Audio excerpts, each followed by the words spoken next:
नमस्कार, स्वागत है आपका टीवी 24 नेटवर्क में और मैं हूं अजय सिन्हा। बड़े बुजुर्ग एक कहावत कह गए हैं कि बोया पेड़ बबूल का तो उससे आम नहीं मिलेंगे, जैसा बोगे वैसा काटोगे। पश्चिम बंगाल में भी कुछ इसी तरह का देखने को मिल रहा है। आपको बताएं कि ममता बनर्जी के भतीजे अभिषेक बनर्जी पर जब कथित हमला होता है और उसके बाद कल्याण बनर्जी जो कि टीएमसी के सांसद हैं उन पर भी कथित तौर पर हमला होता है, तो फिर चर्चा शुरू हो जाती है कि क्या लोकतंत्र में इस तरह की चीजें ठीक है। जवाब मिलेगा बिल्कुल नहीं। लेकिन क्या जैसा कर्म किया गया वैसा फल नहीं मिलेगा, यह भी एक सवाल खड़ा होता है। दरअसल पश्चिम बंगाल में उस वक्त ममता बनर्जी के भतीजे अभिषेक बनर्जी पर कथित हमला होता है जब वो दक्षिण 24 परगना के सोनारपुर में चुनाव बाद हिंसा में मारे गए एक टीएमसी कार्यकर्ता के परिवार से मिलने पहुंचते हैं। इस दौरान वहां पर लोग मौजूद होते हैं। अभिषेक बनर्जी के खिलाफ चोर चोर के नारे लगाते हैं, अभिषेक बनर्जी पर अंडे फेंके जाते हैं। सुरक्षाकर्मी और कुछ मीडिया कर्मी अभिषेक बनर्जी को चारों तरफ से घेर लेते हैं और हेलमेट उनको क्रिकेट वाला पहना दिया जाता है। उसके बाद एक और घटना सामने आती है कथित हमले की, जब टीएमसी के सांसद कल्याण बनर्जी उन पर एक पत्थर फेंका जाता है और उनके सर में कथित रूप से चोट लगती है।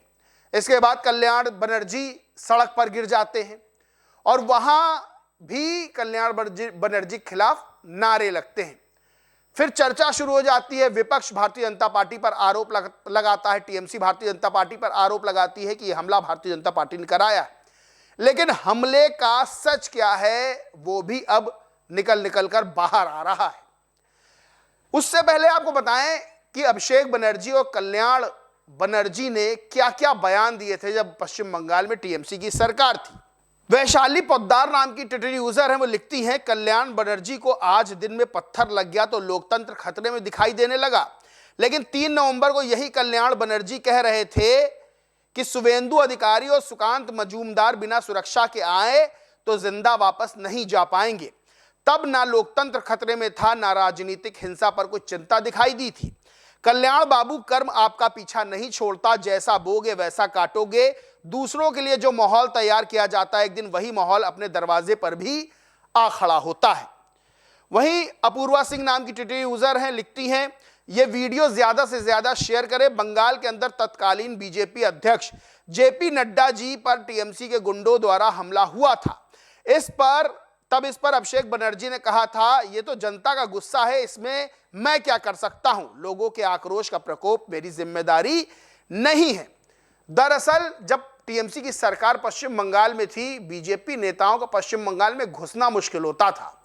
बीजेपी का कोई पर्यवेक्षक, कोई नेता अगर पश्चिम बंगाल के दौरे पे आता था तो काफिले के ऊपर हमला होता था। यहां तक कि केंद्र से फोर्स भी लगाई जाती थी बीजेपी नेताओं की सुरक्षा के लिए कि कहीं कोई अप्रिय घटना ना हो जाए।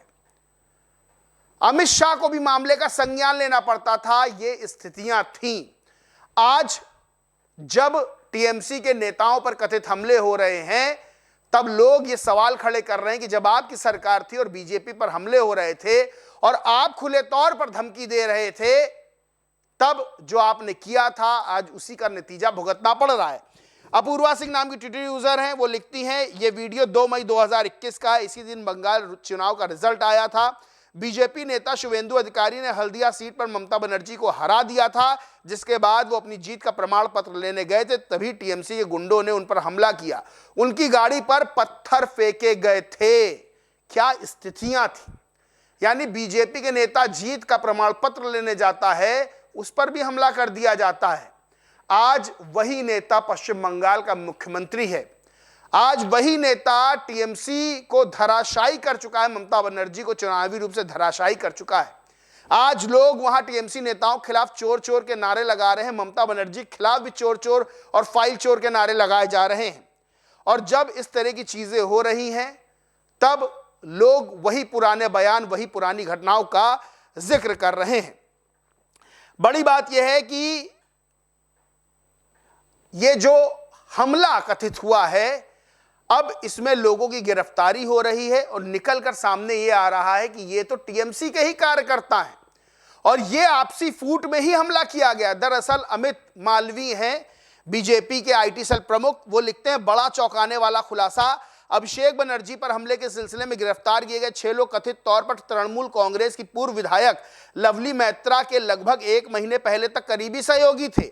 इस खुलासे से सवालों के जवाब से कहीं ज्यादा सवाल खड़े हो रहे हैं।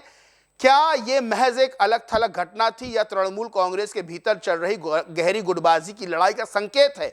क्या अब आंतरिक प्रतिद्वंदिता खुलकर सामने आ रही है? अब सवाल ये खड़े हो रहे हैं कि क्या टीएमसी के कार्यकर्ताओं ने ही ये हमला किया है? क्या ये टीएमसी के बीच आपसी फूट है जो अभिषेक बनर्जी के खिलाफ भारी पड़ रही है, कल्याण बनर्जी के खिलाफ भारी पड़ रही है? तमाम तरह के सवाल हैं। बीजेपी ने भी एक ट्वीट किया है, सयोनी घोष का एक वक्तव्य है जो उन्होंने संसद में दिया था, उसको लेकर लिखा है, ताकत की बुलंदी पर भी पल भर का तमाशा है, जिस डाल पर बैठे हो वो टूट भी सकती है, सयोनी घोष ने कहा था। क्योंकि असली ताकत जनता का विश्वास है और जो घमंड में आकर इसे भूलता है, समय उन्हें याद दिला देता है। बंगाल में टीएमसी के खिलाफ गुस्सा ऐसे ही घमंड का नतीजा है। बीजेपी ने कहा कि जब सयोनी घोष ये कह रही थी कि ताकत की बुलंदी पर भी पल भर का तमाशा है, जिस डाल पर बैठे वो टूट भी सकती है, टीएमसी की डाल टूट चुकी है और वो जो घमंड था सत्ता में रहने का वो चूर चूर हो गया है और जो वहां की जनता है वो अपना आक्रोश प्रकट कर रही है। खैर, लोकतंत्र में किसी भी नेता पर किसी भी तरह का हमला छोटा बड़ा स्वीकार्य नहीं है, नहीं होना चाहिए, लेकिन वही है कि कर्मों का फल इंसान को भोगना पड़ता है। टीएमसी की जब सत्ता थी तो ये नेता राज करते थे। आज जब टीएमसी सत्ता से बाहर हुई है तो जनता अपना गुस्सा दिखा रही है। खैर, अभिषेक बनर्जी पर जिसने भी अंडे फेंके उनको कानूनन रूप से सजा मिले। बताया जा रहा है टीएमसी के ही लोग थे, टीएमसी के ही गुंडे थे, आपसी प्रतिद्वंदिता है। लेकिन टीएमसी जब से सत्ता से उतरी है पश्चिम बंगाल में, तब से उसके खिलाफ जो गुस्सा है वो निकलकर सामने आ रहा है। इस पूरे मामले पर आप क्या सोचते मानते कमेंट करके जरूर बताएं। वीडियो अच्छा लगा हो तो लाइक करें, कुछ शेयर करें और चैनल को सब्सक्राइब नहीं किया तो सब्सक्राइब करके बेल आइकन जरूर दबा लें। धन्यवाद।